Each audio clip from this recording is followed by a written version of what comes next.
Let us formally start our session together. My name is Ufulu Chungu, and I am delighted to be your host for today's session. We are excited to welcome you to this webinar about the International Financial Reporting for Nonprofit Organizations project, IFR4NPO project, and how it is relevant for stakeholders in Malawi. Much as the primary audience is in Malawi, I know we have had registrations from other countries. You are all welcome. In this meeting, we will introduce the IFR4NPO project and hear from my colleague, Owen Chitete, who is an NGO finance expert here in Malawi. Before opening up for some small group discussions and feedback, we will then look at how we as stakeholders in Malawi and beyond can get involved and play our part in shaping the future of financial reporting in nonprofit organizations so that our needs and perspectives are reflected. So let us meet our presenters. Once again, my name is Ufulu Chungu, and as the project country champion, I am your host for today. I am delighted to be joined by Owen Chitete, the deputy country champion, and the project director, Samantha Musoke, is also with us. I am glad to welcome and recognize the presence of Mrs. Linda Njiko from the NGO board, who registered to be with us today. It is also great to see so many of you here. Please take a moment to introduce yourself by typing your name, role, and organization in the chat. So as you do that, we will proceed to have a look on the NPO sector in Malawi, specifically the 2021 context. The word we are more used to here in Malawi is NGO, non-governmental organization. We don't often use this term NPO, non-profit organization. But to be clear, NGO or NGOs are a subset of NPOs. There are some organizations that are NPOs, but they are not NGOs, such as perhaps universities, for example. So our key message today is the sector is important. And here in Malawi, we have both local and international NGOs. Local NGOs total 670, while the international NGOs are 201, making 871 NGOs. The budget, the annual budget in the year under review exceeded $340 million US. And the funders or major donors include USAID, FCDO, Global Fund, and Scottish Government. So the highest funding or income was 37 million. This is an income that went to the World Vision. It received over $37 million US. And we should also appreciate that the NGOs focus on a number of sectors, and among the lists include agriculture, health, education, democratic governance, trade, industry, and private sector development, water, sanitation, and irrigation, just to mention a few on the list. So to get a sense of scale, the income to the NGOs in 2021 was equivalent to 12% of the annual budget of the government. So our key message is the sector is important, and therefore a robust and a credible means of accountability is essential. So now, to proceed, I'll hand over to my colleague, Owen, who will give us a wider view of the project so that we are well aware of what we are involved into. So over to you, Owen. Thank you so much, Ufulu, for that information about this project. Really appreciate. As we are moving to the next slides, I would like to ask you to please present the slide for me. Thank you.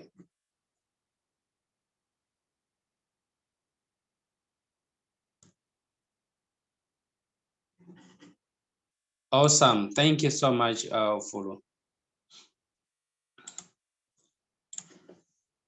So members, really appreciate for taking your time just to come and join us this afternoon to understand more about this project, this important project, global project that is affecting us so much. I'll quickly look into understanding what is what's the problem that we are trying to deal with in as far as this project is concerned. So I hope you are familiar with the concept of a problem tree as we have presented here. You are aware only few countries have bespoke standards for NPOs, which means there is inequity and deficiency in the system. And also different issues are experienced by different host stakeholders, such as funders, NPOs, auditors, regulators, and society. For example, funders often say that most audited accounts are not particularly useful for them, resulting in a high cost of due diligence. I mean, just take an example where you have spent so much money and time in terms of coming up with the audited accounts, and all of a sudden the funders dumps that information and focuses much on the due diligence. So this impacts on the grantees so much. And then there's the funders has got a fee of double funding float, which is not currently addressed. So many NPOs also complain about the burden of multiple reporting formats for different donors. And even board members and senior managers may like good information about indicators of financial health, such as how much reserves do we have, and what is the good level of reserves, and how much unrestricted income do we have. Further to that, auditors often have to issue their opinion with reference to standards that are designed with for-profit entities in mind, and are left to offer their own solutions where those standards are silent or seem inappropriate for NPOs issues, which in the end obviously leads in inconsistencies, because there's a lot of subjective judgment on the same. So with no sector-specific standards, there are no sector specific or so exams, which means that in some countries there are very few professionally qualified accountants working in the sector. So for Malawi, obviously, would be looking at ICAM, probably taking into account some of the specific issues that affects NPOs training and embed them in their training programs. So for regulators and civil society more broadly, the lack of information and transparency can result in lack of trust that would be beneficial to build domestic philanthropy and create an environment where tax exemptions for not-for-profit organization is a common norm. So these problems have very many root causes, but one common thread is a lack of international applicable financial reporting standards for non-profit organization, the subject of concern this afternoon. Now, let's look at what is theory of change. May I ask for taking me to theory of change? Thank you, Fulu. So the theory of change states wide adoption of an international applicable accounting standard for NPOs will improve efficiency and create an environment where NPOs have more equitable access to income and financial health. So the solution that the International Financial Reporting for NPO project is providing is international applicable guidance for how NPO should prepare the annual general purpose financial reports, which fits the needs of almost all the key stakeholders. So this is going to be called IMPAG, International Non-Profit Accounting Guidance. It will be up to each country to decide to adopt or align to IMPAG and whether certain NPOs within their jurisdiction should be required to or allowed to follow it.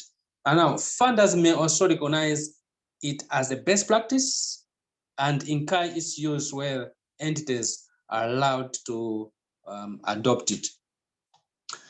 Now, the future outcomes and benefits are wide-ranging.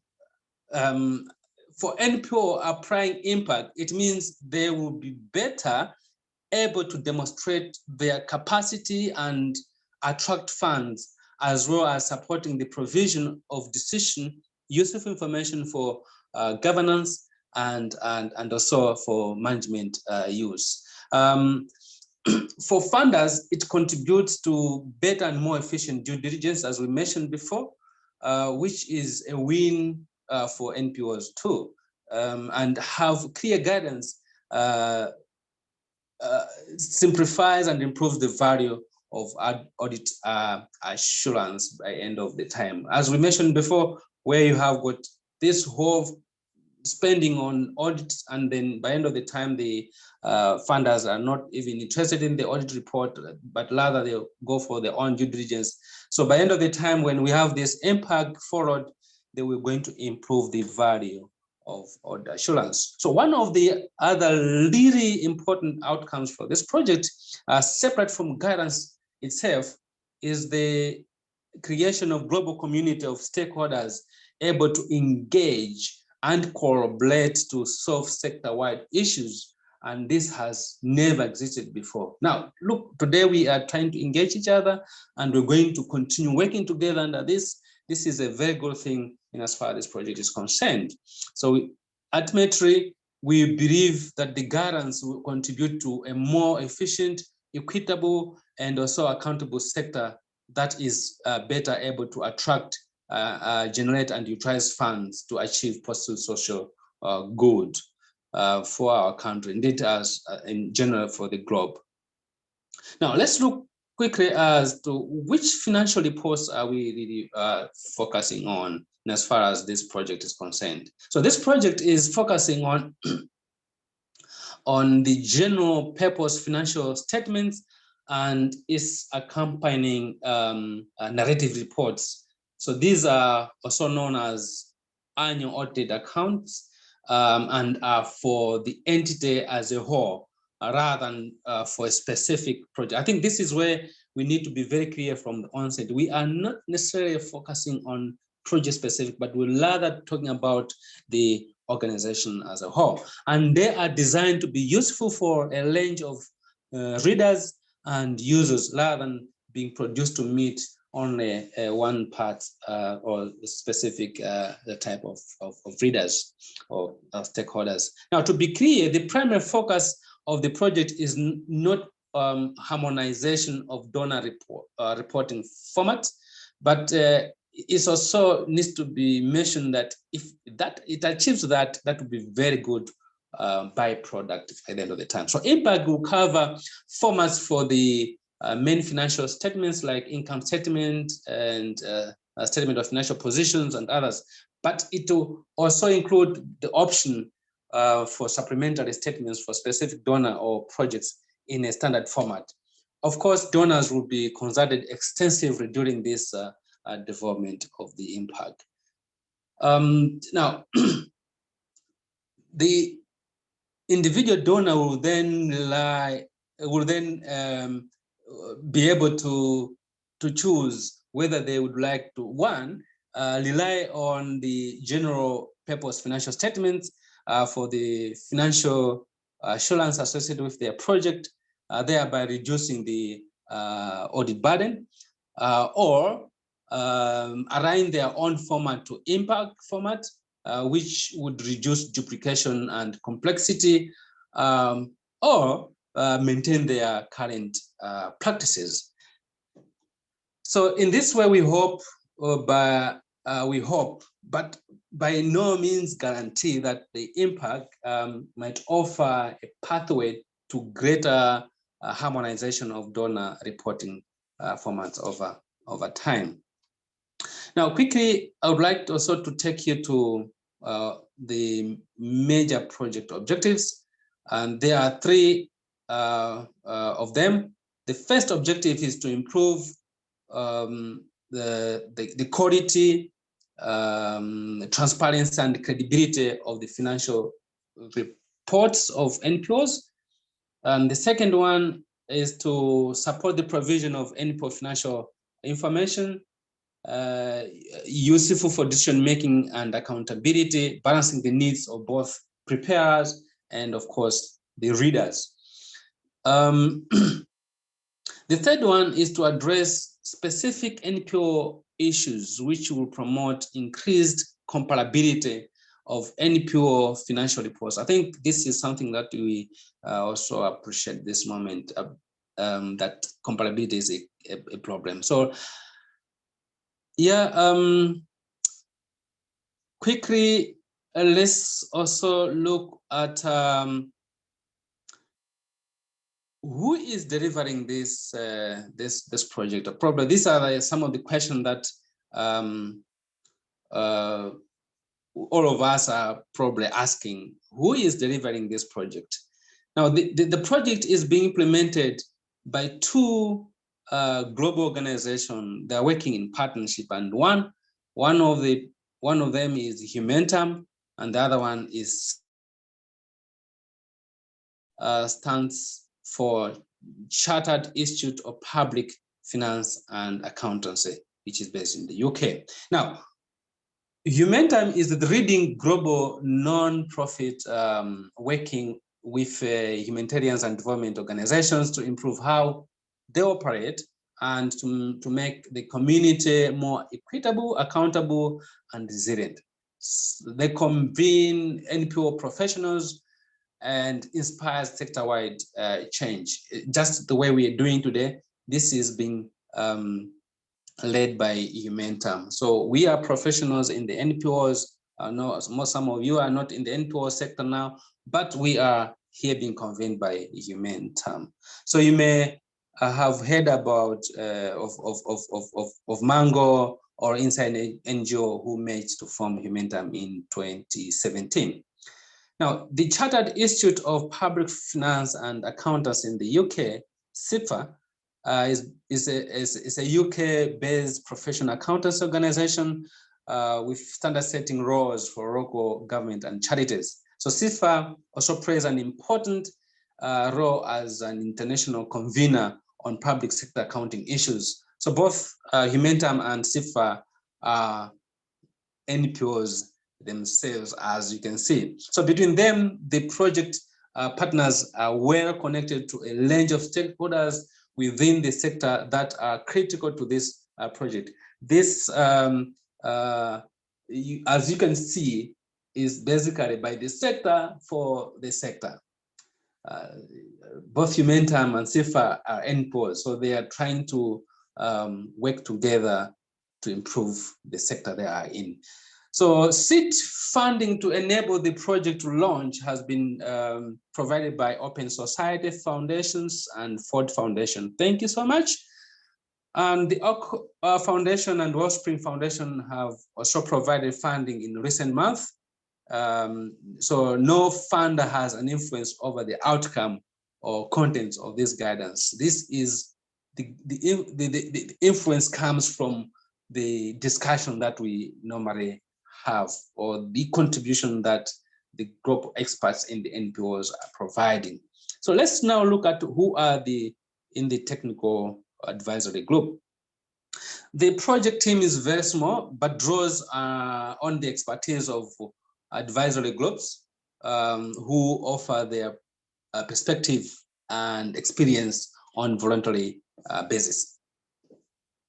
The technical advisory group comprises national accounting standard setters from 5 continents and have an official observer from the International Accounting Standards Board.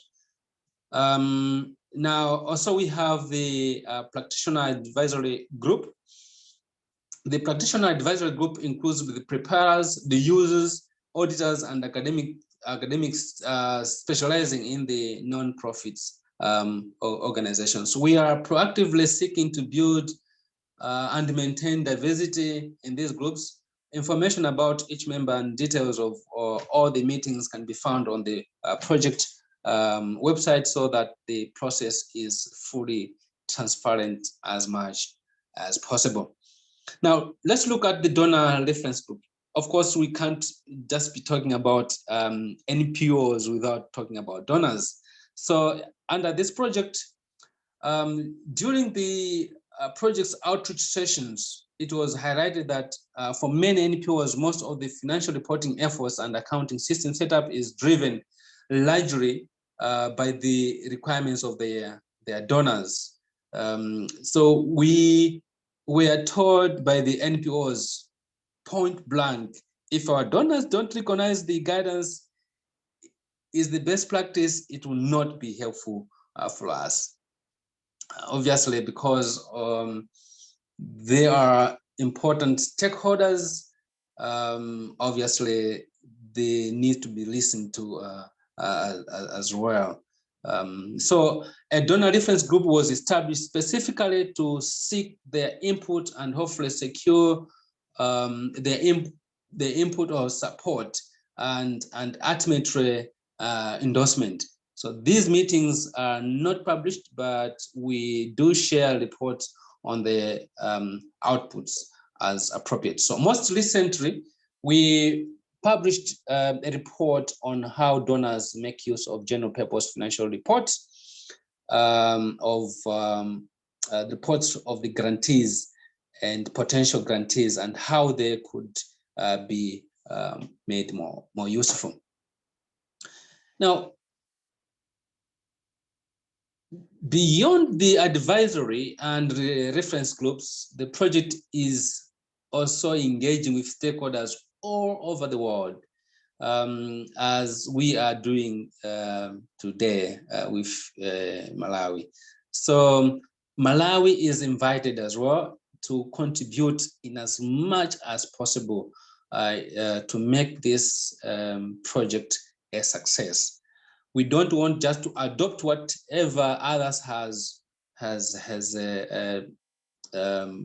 contributed, or but we want to also contribute fully, so that it should be our own project by the end of the time. Now let's look at stakeholder groups. The project is engaged with a wide range of stakeholders because awareness, input, and buy-in from each group is necessary and it's very necessary for success. Starting from the right, as you can see, we have the users and readers of NPO financial reports, both funders and beneficiaries, for lack of a better word, on that end. So then we have NPOs themselves, ranging from small national NPOs to large international ones and everything in between. We offer, we have the auditors who may be local firms or part of international networks. Auditors are often members of the National Institute of Professional Accountants Organization, which may be connected to either international accounting and standard setting bodies. But the ultimate decision maker in each country level is usually the government regulator, who might have the power to require or allow NPOs in their jurisdiction to adopt IMPAG. That's why I think my colleague Ufulu mentioned that the NGO board is also fully aware about this project, and they would like to be part of the process. So hopefully you can see yourself somewhere on this diagram, which is why we are glad to be engaging with you today. So quickly, I just want to look at what's the timeline of this project? Where are we? Where are we going to? So the guidance is being developed using the three-phase process equivalent to all other standard setting processes. Phase one, which is now complete, was the consultation phase. The key output was the 280-page consultation paper, which presented questions for structured input from stakeholders across the globe. I'm glad that I was part of the process way back in April, May, June. The second phase is the development phase, where we analyze the feedback from the consultation and the use that as an evidence base to develop draft guidance, which is exposed for comment. That is called an exposure draft. Now, the third phase takes stock of the feedback from the exposure draft and puts through changes before launching the final guidance, which is expected in 2025. But developing this guidance itself is really the beginning. The benefits will be felt after it is widely adopted and used. So this is why there are two key aspects of international financial reporting for NPOs project design. One aspect is the technical rigor applied in the guidance development process led by CIFA, and the other aspect is the stakeholder engagement led by the Humantam, as we are doing similar to what we are doing today. Actively reaching out to stakeholders all over the world, such as to regulators, national professional accountants organization, donors, and NPOs to participate in the development process, so that they are ready and willing to adopt it when it is ready. Now, probably the question is, what would be the guidance look like? If you're not an accountant, don't worry. We'll try to explain it a bit so that you understand. So IMPAG will use the IFRS for SME standard, which is 24 sections as the starting point. Sections will be modified as necessary, such as concepts and pervasive principles, or entirely new sections written where needed, such as narrative reporting. So any modifications or additions will draw on other international or national standards. So we will not be reinventing any wheels at all. The long-term vision and hope, of course, is that one day the IMPAG guidance will be issued by a recognized international accounting standard setting board, and become known as, say, maybe impasse or standard, maybe alongside the IFRS and IPSAS. So which NPO is this project trying to solve? So this is our final question, which we need to be clarified. And I think this is very important that this needs to be understood at this stage. Our sector is wonderfully diverse. So the users of NPO financial reports therefore have a wide range of needs. To focus the efforts of the project, they imagined dividing all the world's NPOs in 3 broad tiers. At one end, tier 3 are micro NPOs. The users of their financial reports are likely to have simpler needs and cash-based reporting that could be sufficient for them anyway. And at the other end, tier 1 NPOs have more complex needs. This might be more because they hold the funds of service users or have debt that is traded on public exchange. Other international or national accrual-based standards could be needed to meet all their reporting needs. So tier 2 NPO need to track assets and liabilities and report on a range of transactions and activities to meet the needs of the users of their financial reports. Impact is designed for these NPOs. Now, this is where we need to be very clear. First of all, to understand 3 levels of 3 tiers of NPOs, and also to understand what is the project, what is the guidance which NPO tier is the guidance trying to solve problems for. So we are saying is tier number 2. So the impact is designed for these tier 2 NPOs with the needs of their users in mind. So the project's aim is to solve for the middle. For instance, if we can get this right, it should be easier in years to come to create solutions for other sites, either tier 1 or tier 3. So that said, the guidance should be relevant and useful for all NPOs, and it is important to remember that it is up to regulators in each country to decide which specific NPO should be allowed or required to use it. Having said that, I would like to call upon my colleague, Ufulu, to now kind of having understood the project. So what is it that we should do as Malawi professionals? Ufulu, this is your time. Thank you so much, Owen, for taking us through the project, and we really appreciate. So I'll ask you to share the screen, starting from slide number 25.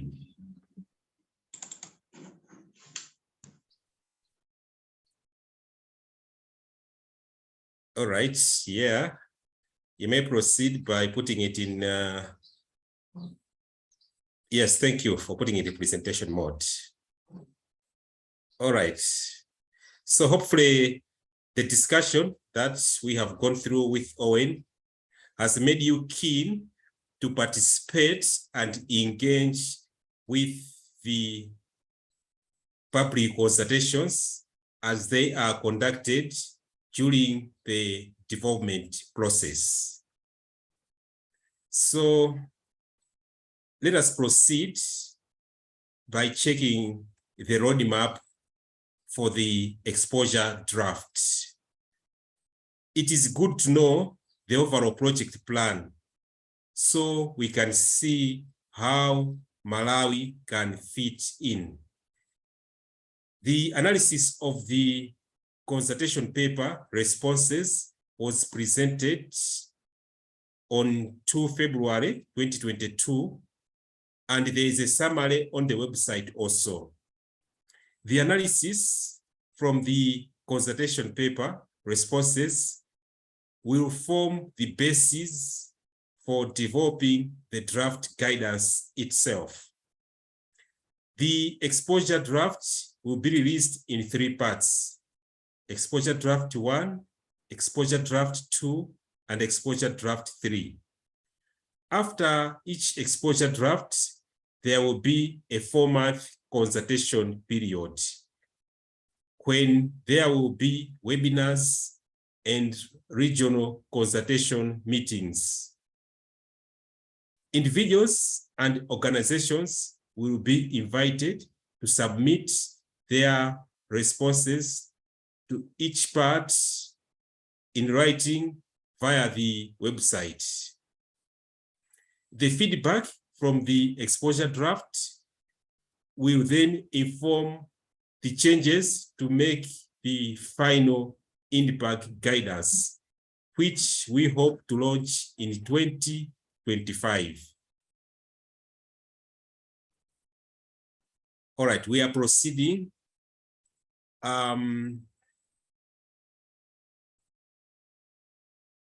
We will proceed to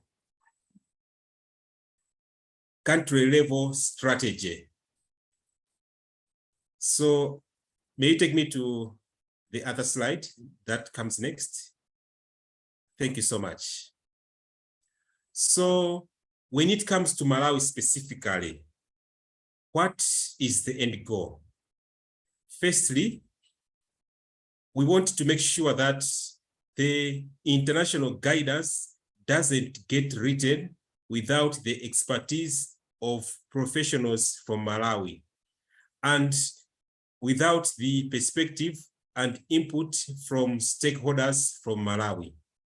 Secondly, it is hoped that Malawi will be a country that can adopt the guidance. So we will need to make ourselves ready. So what can we do?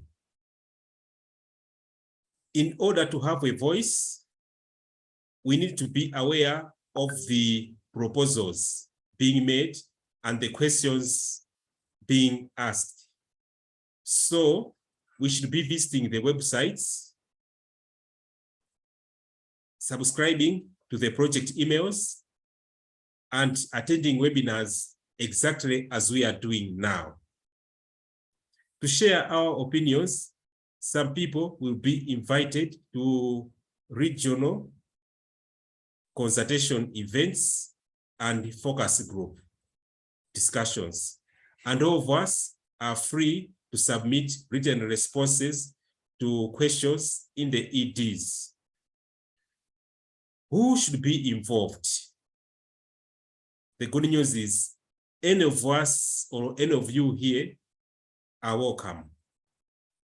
Individuals from any relevant stakeholders, as well as consultants and trainers. The project is particularly keen to receive responses from organizations. If you are interested in coordinating a response from your organization, you can register as an organization champion. And the project will be able to provide some guidance for you in that role. We are also keen to establish a small Malawi country working group with interested parties from across the sector that can discuss and debate the questions from a wide perspective.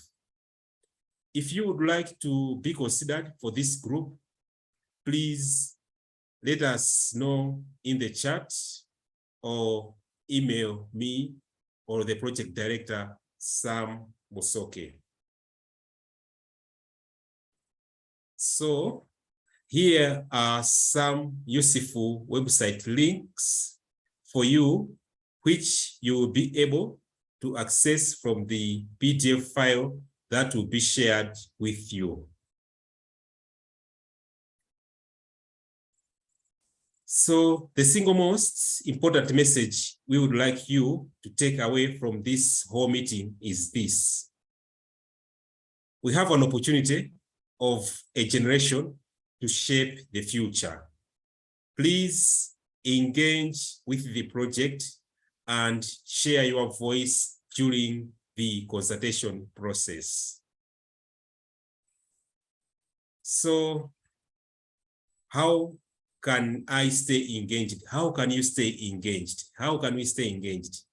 You can see here that we have some links you can use to stay in touch with the project. Please sign up for the newsletter and also follow the project on social media. Having reached this far, I would like to thank you all for participating in this webinar today. We really appreciate, we really value your time to be with us. And we hope that you also join us in future webinars so that you remain engaging with the project.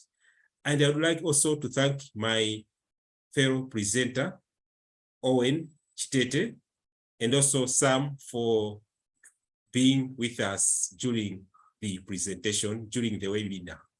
Thank you very much and have a very good evening.